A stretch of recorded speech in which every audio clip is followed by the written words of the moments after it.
The Trumpet Daily is presented by Stephen Flurry. The program analyzes world news and history from a distinct perspective and compares current events to prophecies found in the Bible. The program also offers free educational publications, including the Trumpet News Magazine and books and booklets. The Trumpet Daily is produced at the Philadelphia Church of God's home campus in Edmond, Oklahoma, and its sister campus in Edstone, England. More information is available at thetrumpet.com.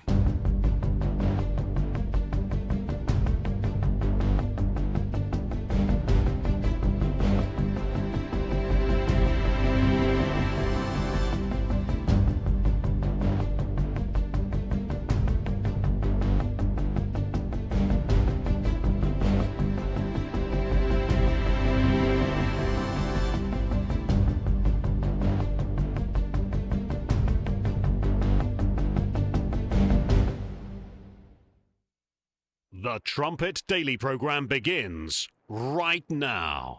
Today's world news, what it means, where it's taking us.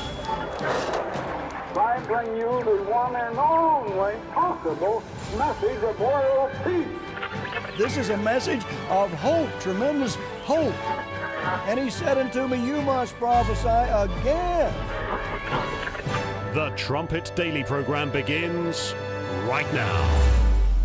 TR was also a staunch and ferocious opponent of a thing called communism. You've been hearing a lot about that lately.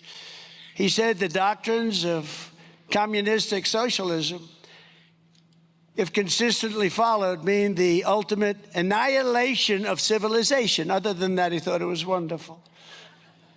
As we're seeing now, communism is the greatest threat to our country, including, I believe this. You know, when I said it, I said, boy, that's pretty severe, but I think it's true. It's the biggest threat to our country, including World War I, World War II, Pearl Harbor, September 11th. I think it's a bigger threat, potentially a bigger threat than that, because it's like a cancer that spreads, and you better stop it fast. NATO-Gipfel. Wir wollen die NATO insgesamt europäischer machen. We want to make NATO more European overall. We, as Europeans, are taking on more responsibility within NATO. We are reducing one-sided transatlantic dependencies. And that is, under all circumstances, the right decision for both sides of the Atlantic. This includes significantly increasing our defense spending. Germany will reach the 3.5% target agreed upon in The Hague last year by 2029, many years earlier than we had agreed to do in NATO as a whole. Our neighbors should feel safer when Germany is strong. When Germany firmly integrates its armed forces and its alliance commitments into the alliance and into NATO, then this will succeed. No, we in the United States, my friends, seem to be so stupid we never can tell where our real enemy is until after he strikes. We can only see one enemy at a time, and I want to tell you that the United States has more than one enemy. Now, we fought a war against Germany, World War II, and Japan. Of course, we said at the beginning of World War II that we would certainly do away with German militarism and it would never rise up its ugly head again. We were going to demolish it once and for all, and after we got it demolished, now we start to rise it up ourselves, because we think we have to have it as a buffer and a protection against Russia. And some of us, my friends, know not only what we see when we're over there, but we know also what is prophesied. And we know what is prophesied to rise up in Europe. The U.S. can only see one enemy at a time. That's Herbert Armstrong, of course. And before that, you heard President Trump yesterday in North Dakota talking about the evils of communism. And he's certainly right. Like my father says in Great Again, he does a good job of identifying the evil. And this squares with something Mr. Armstrong said decades ago, more than a half century ago, about the communist infiltration of the United States of America. So that happened.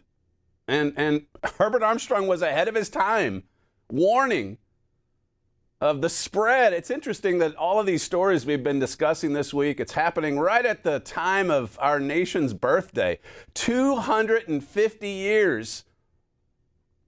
And yet, as we'll get to today, you've got all these stories about just how radical the Communist Party is, the Democrat Party, here in the United States.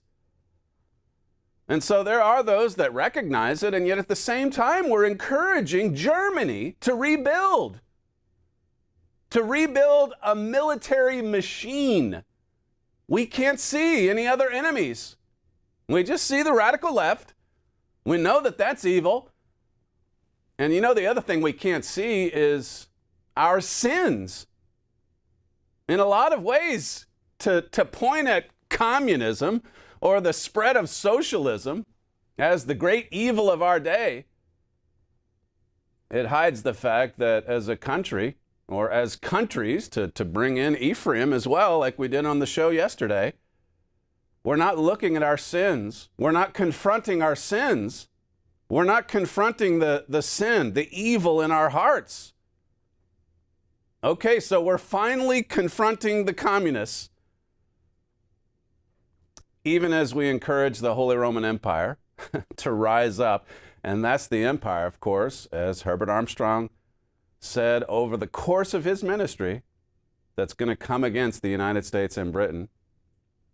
You're listening to Stephen Flurry, and this is the Trumpet Daily. We appreciate you joining us on today's show. Of course, we had some travel earlier this week, so I guess that factors into why it's hard to believe it's already Thursday, and we're coming into the July 4th weekend. I just want to draw your attention to How America Became Great.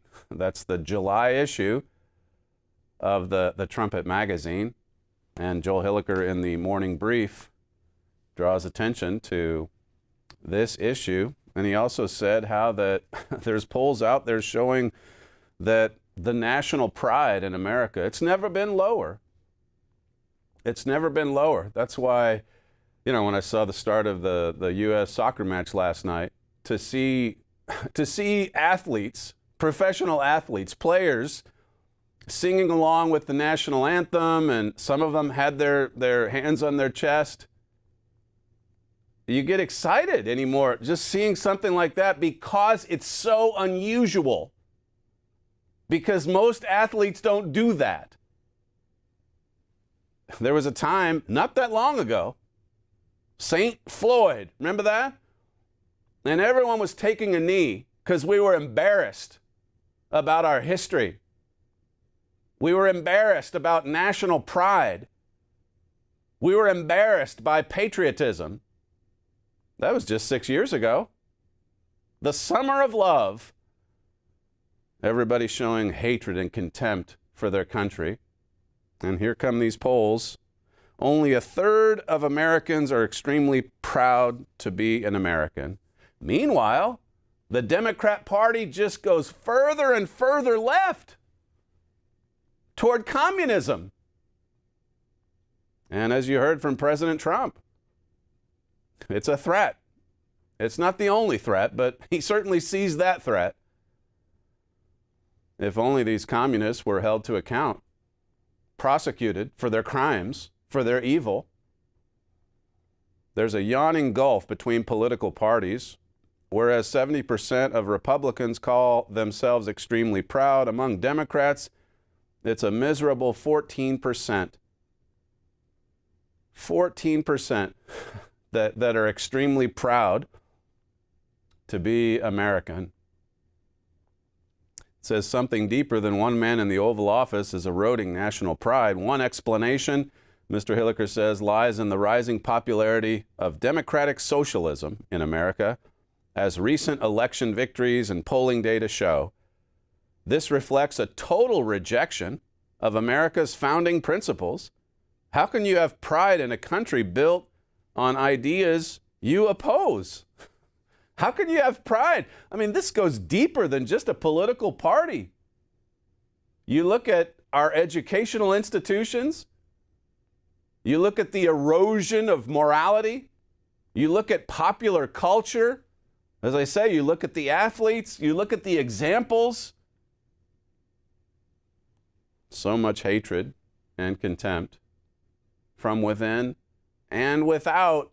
As Mr. Armstrong said, you better see more than just one enemy, because America has more than one enemy.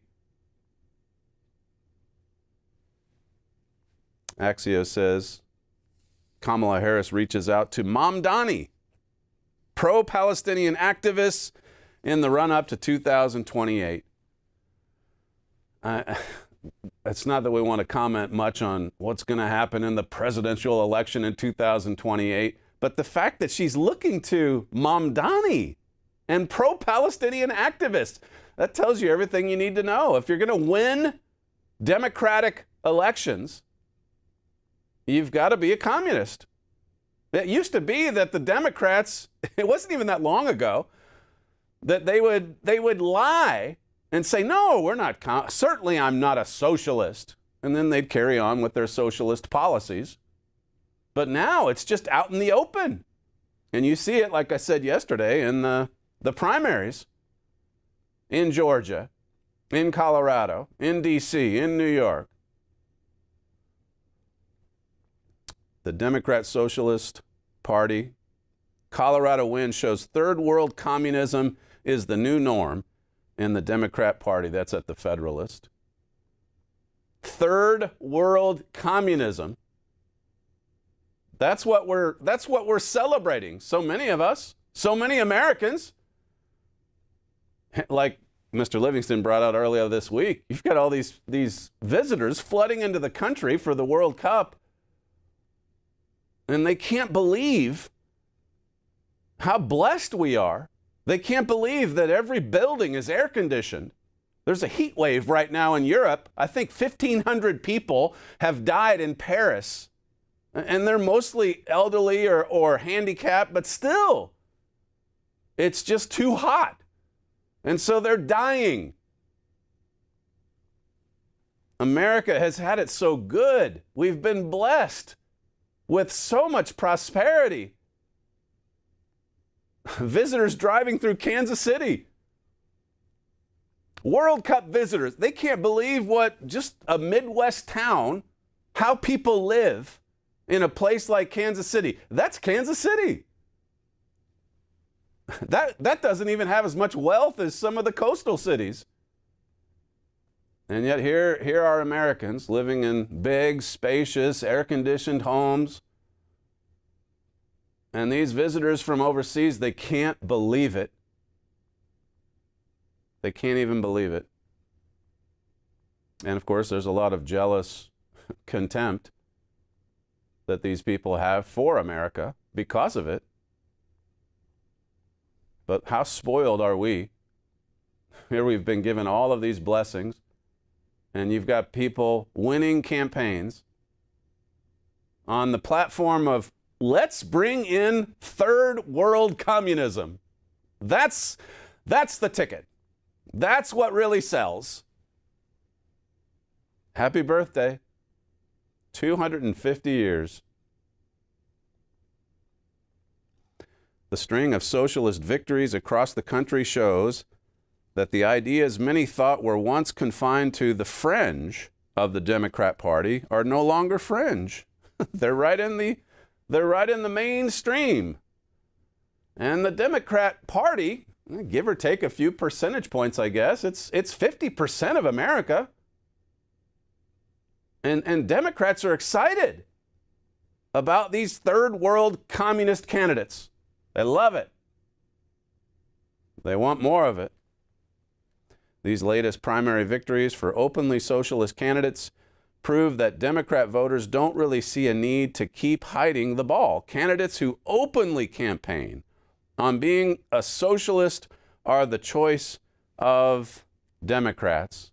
Victor Davis Hanson has a great piece on who these people really are.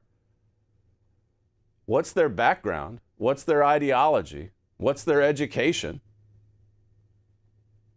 He says here, who are the so-called Democrat socialists of America? While it is difficult to generalize, many current and would-be socialist office holders share several common traits. What are these traits? What do they have in common? Most of them represent a relatively small slice of American life. Almost all are urban, with little knowledge of small town or rural existence. They're big city dwellers. Their world is subways, buses, high-rises, Uber, taxis, and proximity to corporate, academic, and financial institutions.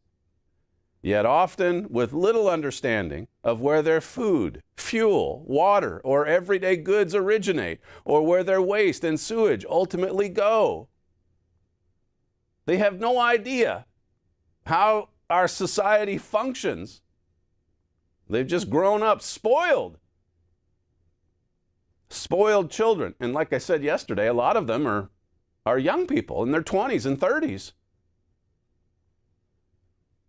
He says the disproportionate number of our most prominent radicals are either first or second generation immigrants, most originating from failed or illiberal states in what was once called the Third World. Third World communism. First or second generation immigrants.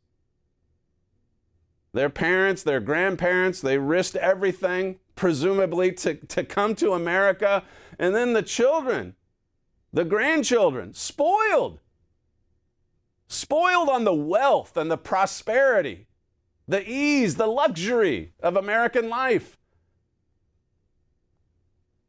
And then trying to sell constituents on a bit of third world communism. It doesn't even make sense. Now, I know there's plenty of immigrants that are very thankful to be in America and that don't want third world policies. They don't want third world communism. That's what they came out of in some cases. But how do you explain those that want this? Yesterday I talked about the times of the Gentiles. The tail is really and truly the head.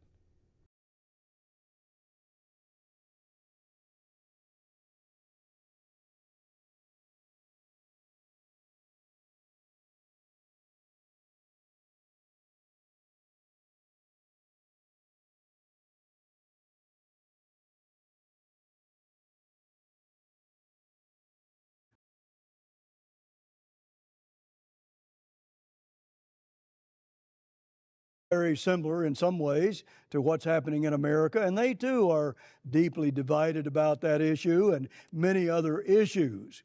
But they too, their problem too is prophesied in your Bible. It identifies who we are in prophecy.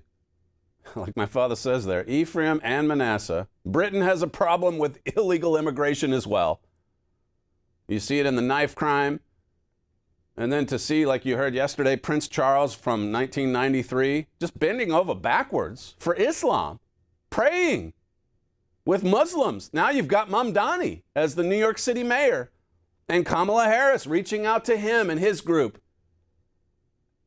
Like we said when Mamdani came on the scene, who could have imagined that in New York City just 25 years after 9/11? After radical Islam brought down the Twin Towers. Who could have imagined that then? And yet here we are. These sins, these curses, they identify who we are in prophecy. You need this book. Herbert Armstrong's classic work, The United States and Britain in Prophecy. Play clip 7. Who is Israel? It's a lot more than the little nation in the Middle East, I'll tell you for sure. But notice what Daniel says. Yea, all Israel has transgressed your law, even by departing, that they might not obey your voice. Therefore the curse is poured upon us. And the oath is written in the law of Moses, the servant of God, because we have sinned against him. So it's to Israel, an end-time Israel. It always gets back to the sin question. Victor Davis Hanson says, few have even tried to explain the paradox of fleeing failed states only to become virulent critics of the charitable nation that they chose to join. Virulent critics. They hate America. Their families fled third world communism to get here. And then the spoiled children,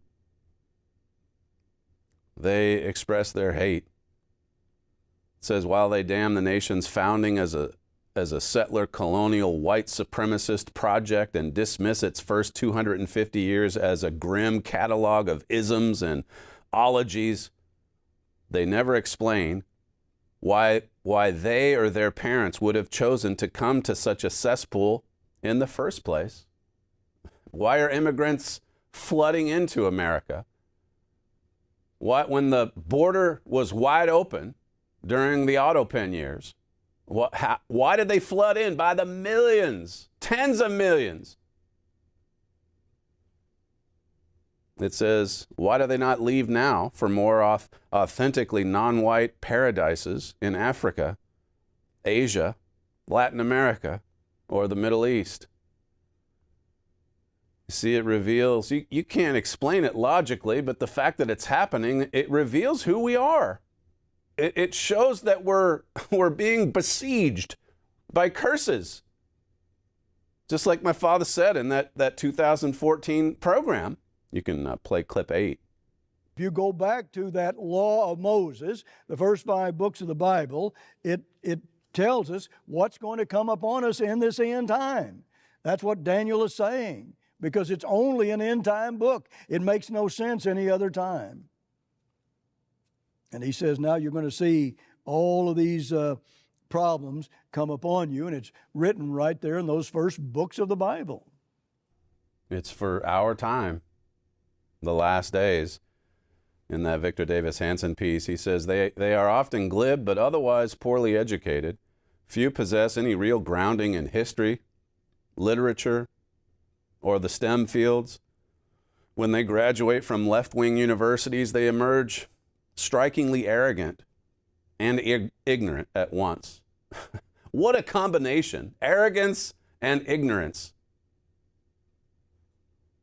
It says, as elite radical egalitarians, they proudly brandish their degrees and constantly reference their university training, yet for all the time and money poured into college during what were supposed to be the best years of their lives, prolonged adolescence and bitterness appear epidemic among the new young socialists.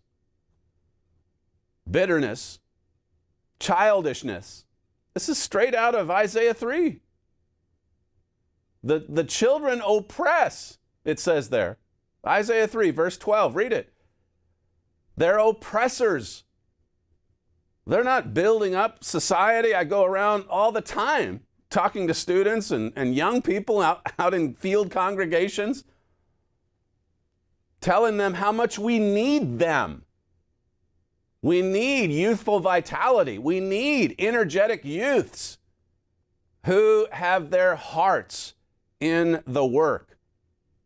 They have their hearts in God's work. Otherwise, that energy, that vitality, can be so easily misguided and manipulated. But if you're grounded in the Word of God,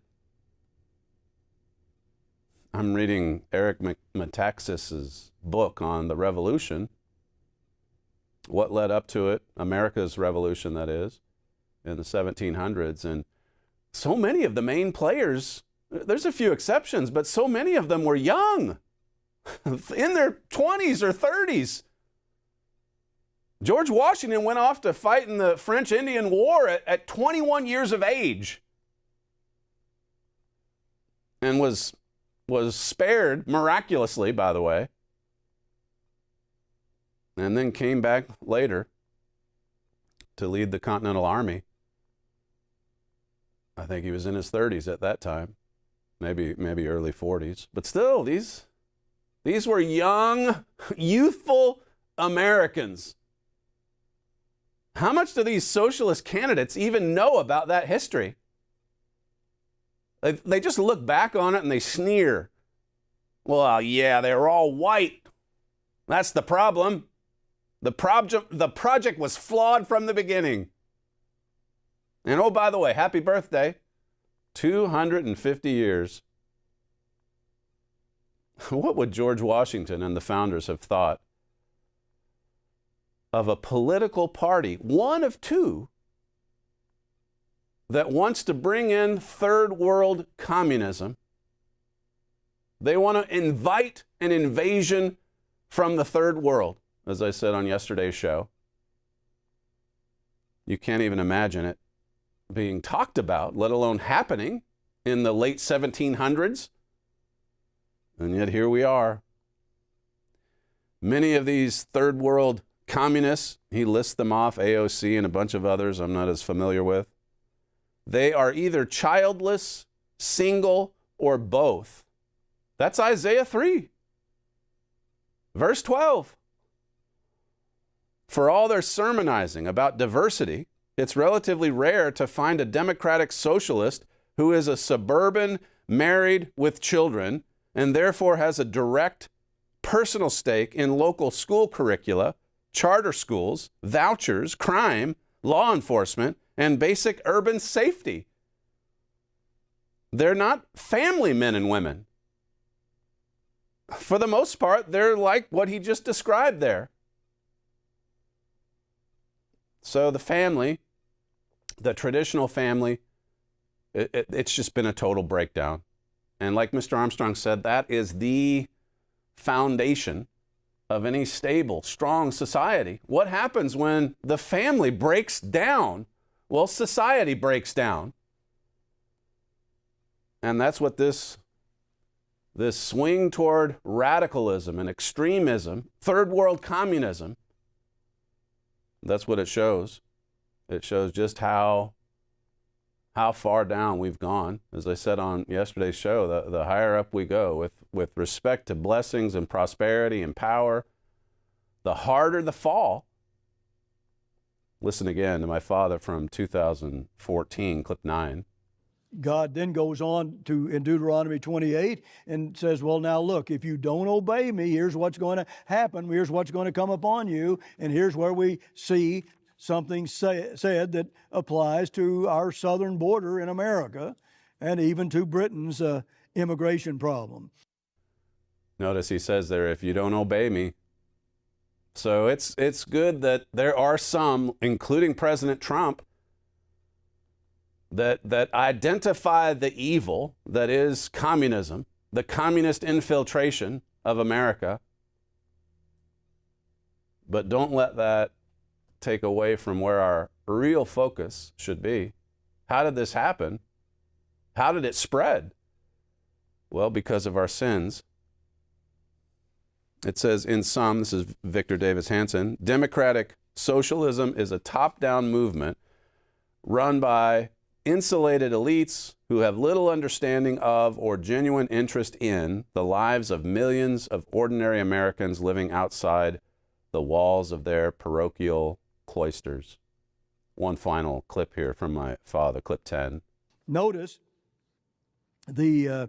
where it talks about the stranger rising up above you and you'll get down very low, or the Gentiles. Then verse 52, notice this, and he shall besiege you in all your gates, and then until your high and fenced walls come down. Your high and fenced walls in your nations, what is that? Wherein you trusted throughout all your land. And he shall besiege you in all your gates, the Gentiles will, throughout all the land which the Lord your God has given you. Now, look, your high fenced walls, well, that has to do with your borders. Of course it does. They're going to come down, God says, and cause you all kinds of problems if you don't wake up and see what's happening. Now, the Trump administration has done a lot to secure the border, but look at the fight. As we covered yesterday, you just need to have a baby now. Visit the U.S., have a baby, and there you are. Amy Coney Barrett says you're a citizen, a legalized citizen of the United States. So much of the damage, it's been done. You can send back a few 100,000 Haitians. There have been some victories there at the Supremes for President Trump. But what about the millions that just came in? For years, for this century, George W. Bush, Barack Obama, all through. Again, Donald Trump has maybe been the one exception as far as border security goes, but what about the tens of millions who are here illegally? This other article at the Federalist, didn't have time to get to it yesterday. McCarthyism didn't go far enough to root out filthy communists. So now we have modern New York City. He was made out to be a villain, McCarthy. Here people are finally saying he didn't go far enough. It wasn't just scaremongering, it was real. And of course, Herbert Armstrong told us this. Even in the 1950s, I'll get to that when we have a moment, the Communist Party USA had more than 37,000 members in 1950, and it received a generous subsidy directly from the Soviet Union. New members swore loyalty to the USSR and pledged that they would ensure the triumph of Soviet power in the United States. I mean, that's just despicable. It's appalling. that it was even allowed. But at least you can see by the numbers, it was only 37,000. That was in 1950. That was more than 75 years ago. It says, for his foresight, McCarthy's reputation has been systematically smeared for the last 60 years, while the communists he warned about slowly but surely crept their way into and came to dominate the nation's institutions. This is almost word for word what Herbert Armstrong prophesied, what he warned about. Just order our booklet. He was right. There's an entire chapter in there on the communist infiltration of the United States. He was right. He was right 70-some years ago. The long march through the institutions ended in a total victory for the communists, and that victory has facilitated the absolute insanity we see in today's media, academia, and politics. They're just good communists dressed up in suits.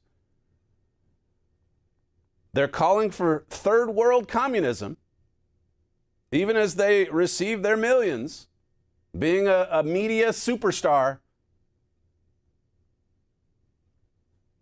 Their victory has been so complete that they no longer need to hide in the shadows. They can openly campaign for office and openly boast about their plans to dismantle America. How do you even explain it? It's not logical. It shows how demonic it is. It shows the devil's influence is strong.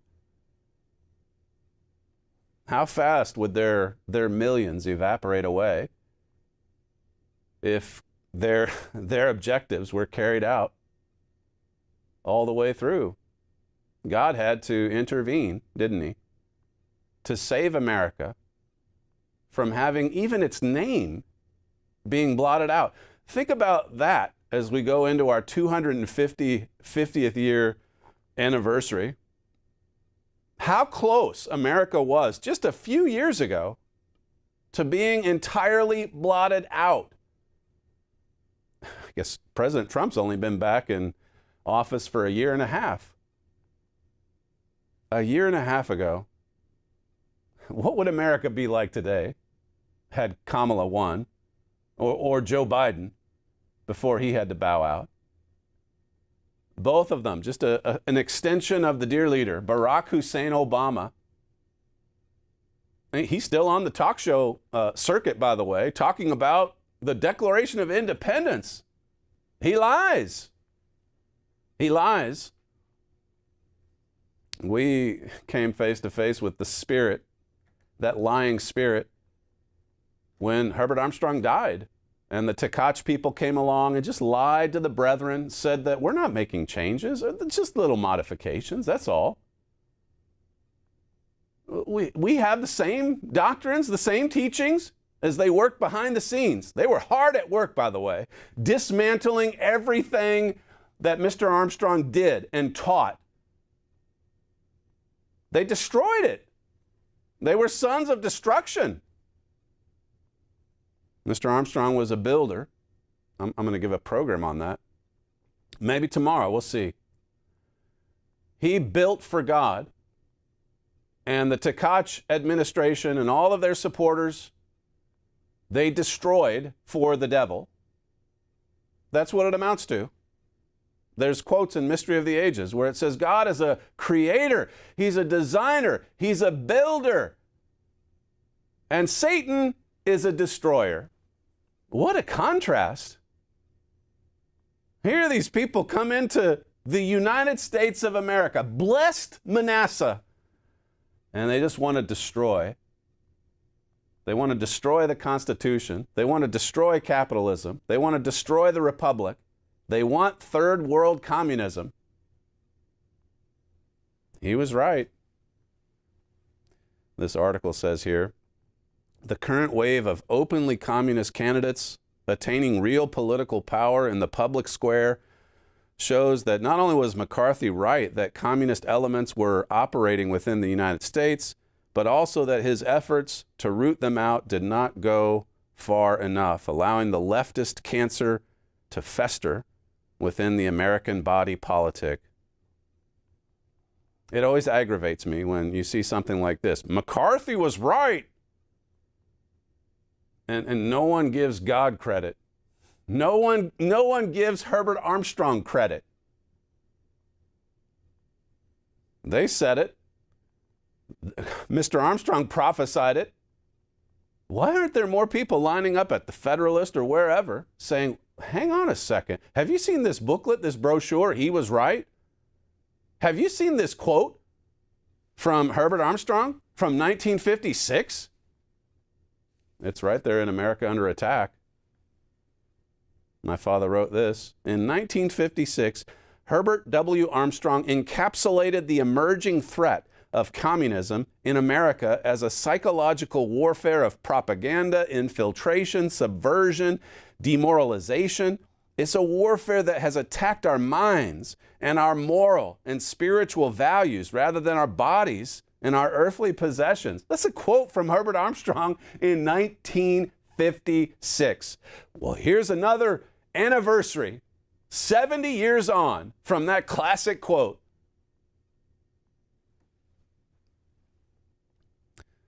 It says, it's a kind of warfare we don't understand or know how to cope with.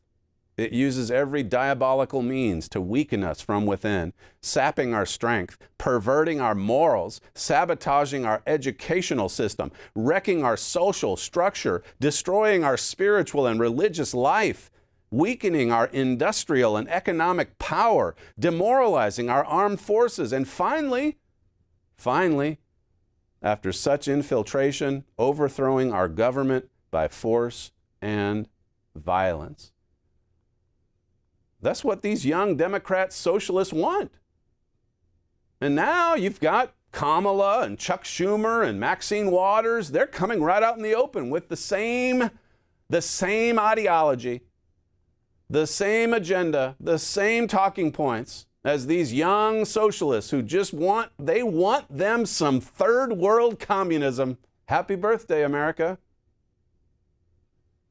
Not everyone falls into this category, obviously. But why? Why do they make up such a large portion of our population? And what would the founders have thought of this development? Back to the Federalist, it says communist politicians need to be removed from office. The financiers of the ongoing communist revolution must be defanged, and the malcontents within our bureaucracy, academia, and media need to be purged.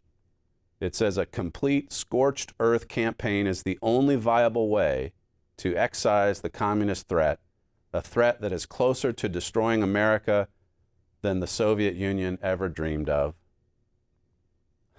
As I say, this agrees perhaps more strongly with what Mr. Armstrong said in the 1950s than any other article we've seen in recent years. And Mr. Armstrong said it 70 years ago. People should be beating down our doors here in this mail processing facility, saying the TV studio's upstairs. Downstairs, we've got all of the literature. We've got all of the writings of Herbert Armstrong. We've got He Was Right. We've got the U.S. and Britain in Prophecy. We've got America Under Attack, which has the quote I just gave to you from Mr. Armstrong. People should be beating down our doors saying, can you give me that He Was Right brochure? Can you please give me a free copy of America Under Attack? And we would say, absolutely. There's no cost or obligation. You can read it freely. You can study it. You should. You see why Satan, he just wants to blot out even the name of Herbert Armstrong. He just wants to blot it out. He wants to revise the history. He's revised his own history. When Mr. Armstrong died, the Tecachas came along and they just revised the history. Yeah, they said, Mr. Armstrong was a destroyer. We're builders. You can see why Jesus said, look or judge by the fruits. You have to judge by fruits. All of the Tecach people literally destroyed the Hall of Administration, well, I don't know if they did it or if it was the developer or what, but the Hall of Administration imploded 15 years ago. They bombed it to destruction, okay? And the Worldwide Church of God people even threatened to do that with the Ambassador Auditorium, which looks a lot like the building you see behind me. And why does it look like the Ambassador Auditorium of old, that building behind me? Well, it's because from the beginning we've been building for God, and we've been looking at the way Herbert Armstrong built. We've been raising the ruins. Amos 9, verses 11 and 12. And so you see an Armstrong auditorium that looks a lot like Ambassador. You see Herbert W. Armstrong College, which is a lot like Ambassador College. You see this beautiful campus, which is a lot like the campus in Pasadena. Satan came very close to blotting out even the name of Herbert Armstrong. God didn't let it happen. Now we see this happening to our country. It's agonizing to watch. People who are campaigning on, if we're honest, destruction. Yeah, we want to destroy the American experiment. We want to destroy what America has stood for 250 years. We want to destroy the founding. We want to get rid of the white culture. Times of the Gentiles. As I said on the show yesterday, what other nation does this? Yeah, come on in. Hey, come over and have a baby and you've got your citizenship. It's that simple. And then you can anchor your citizenship to that baby, perhaps. Maybe bring over the whole family and the relatives as well. Because that's the way the women on the Supreme Court would like it to be. Where is the strength? Where is the strong male leadership? It's gone. Isaiah 3, verses 1 and 2. It's gone. And so you've got these bleeding heart liberals, in many cases feminists, that are quite happy with third world communism. This is actually Mr. Armstrong. He said back in 1962, the Communist Party is merely a trick term to pull the wool over our eyes and deceive us, a means of getting a fifth column into our midst, of getting the enemy's government into our very midst, leading us to accept it as part of our government. Its only object is to destroy our government. Its object is destruction. Of course, if it could do this peaceably at the polls, it would, but it knows it can't. So it does stand for the violent overthrow of the United States government. That's interesting that he said in 1962. It knows that if it could do it at the polls, if it could do it through elections, it would, but it can't. So they stand for violent. Well, you fast forward to today, and now you see them actually doing it through the polls. It was Steve Bannon yesterday who said, it's obvious this is building to civil war. He was right. Herbert W. Armstrong. It's pretty amazing. It says here, instead of being another political party as part of the party system of American government, it's a foreign government whose sole purpose is to destroy and overthrow the government of the United States and to set up a foreign communist government instead. Those are prescient words written in 1962. The other one that I quoted to you, 1956. That's pretty amazing. When we come back, what do we have? We got 9 minutes left. Well, just to come back to what Mr. Armstrong said in that cold open, it's great that we see one enemy. It's great that President Trump and his supporters see the enemy of the communist infiltration. But what about the other enemy or the other enemies? As he said in that cold open quote, we can't see more than one at a time. And this is going to lead to our downfall. In Politico, it says Germany wants to expand defense industrial cooperation with the United States, including by building U.S. weapon systems or components under license in Germany, said their defense minister yesterday. So, and they want to build the military machine, not just with America's blessing, with America. And of course, as Mr. Armstrong said, using his language, stupid America, our stupid leadership, they just carry on thinking this is a wonderful development. Because surely Germany is never, never, never going to be our enemy. That couldn't happen, could it? Listen to Mr. Armstrong from a 1982 sermon, clip 3. Now, we're a long ways from Russia, and we are fearing the Soviet Union. The two great powers in the world are the Soviet Union and the United States, the Union of Soviet Socialist Republics and the United States. And we are really fearing Russia. Let me say right here, I know of no prophecy in the Bible that speaks specifically of any war between Russia and the United States. And I've been saying for years and years that is not the way that the World War III will come.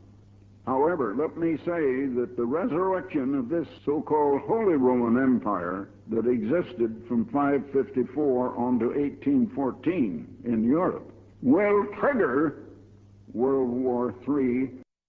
That, as I say, is from 1982. And that's, I mean, the Cold War went on for the rest of that decade. And there were those throughout the decades of the Cold War following World War II that were out there warning that the next war is with the USSR. Yeah, there's going to be a hot war that results from this Cold War. There's going to be a nuclear winter. There were movies about it in the 1980s. We've done a program on that before. And through it all, that man right there, as you see on the screen, was saying, no, we're not going to go to war with Russia. The same one who prophesied of the communist infiltration of America said, we're not going to go into a hot war with Russia. That's actually going to be with the Holy Roman Empire. Think about how bold these predictions were. They weren't predictions, were they? They were prophecies. Herbert Armstrong was just a student of Bible prophecy, the sure word of Bible prophecy. Listen to this from Chancellor Merz, and he's with the NATO chief and the defense minister Pistorius. This is clip 11. Herr Bundeskanzler, Herr Pistorius, ich hätte ganz gerne gefragt. Mr. Chancellor, Mr. Pistorius, I would like to ask about German-American arms cooperation. There are reports that the German government is in close contact with the American government about which American weapons could now be produced here in Germany under license. But I wonder, is it actually in line with the goal of Europeans becoming more independent if we now start producing U.S. weapons here in Germany? Perhaps you can clarify the contradiction, the apparent contradiction. I'd like to start. So, it is indeed only a perceived contradiction because no one, despite all the claims for greater independence, ever said that we want to do without American systems. That is not the case, and that will not be the case in the future. We are working closely with the American arms industry, and we intend to continue doing so. And there are systems that we don't yet have, or that we urgently need in the next 5 to 10 years. At the same time, we know that the Americans' production capacities are also limited. And so an urgent, how should I say, expansion of the same is required. And that's why we are very interested in building certain systems or parts of systems in Germany as well. We have one example with the fuselage of the F-35, and there are others we want to, and can, work on. Therefore, the answer is that one does not exclude the other. Shocking. Yeah, just your ordinary press conference coming out of Germany. We're going to work closely with the Americans to build the F-35s and to get an American-style military machine here in Germany. We're going to build American weapons, an American military right here in Germany, right here in Nuremberg, in Munich, in Berlin. Can you believe this? And then there's America, who sees the evil of communism, some of us, but they don't see any other enemies. And really, you see it.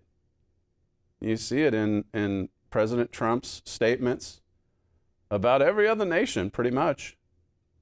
Yesterday, you said it about Qatar. They're great friends of ours, strong allies. About the only exception is the little Jewish nation, which more and more people in the MAGA movement hate. But everyone else is a great friend of America.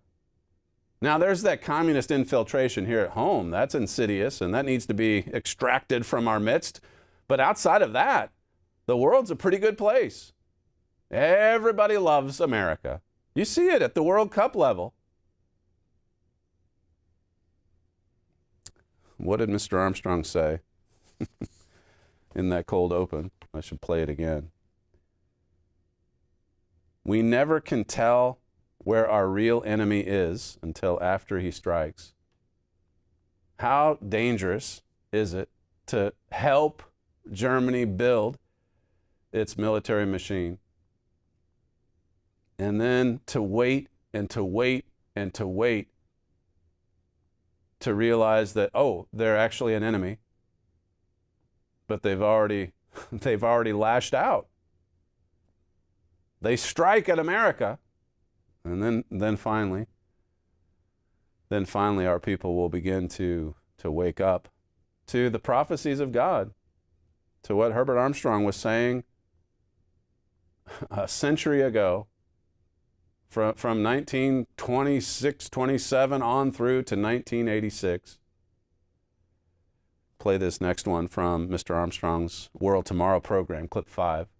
Jesus Christ said of the time that is now coming upon us, and it's the next thing in prophecy to happen, that there will be famines and pestilences that are going to take a third of our people, and then shall they deliver you up to be afflicted and kill you. You'll be hated of all nations, and I've shown you that is both national and personal and individual. It's both a religious persecution on individuals, and it's a national invasion that's coming on the United States, on Canada, on Great Britain, on northwestern Europe.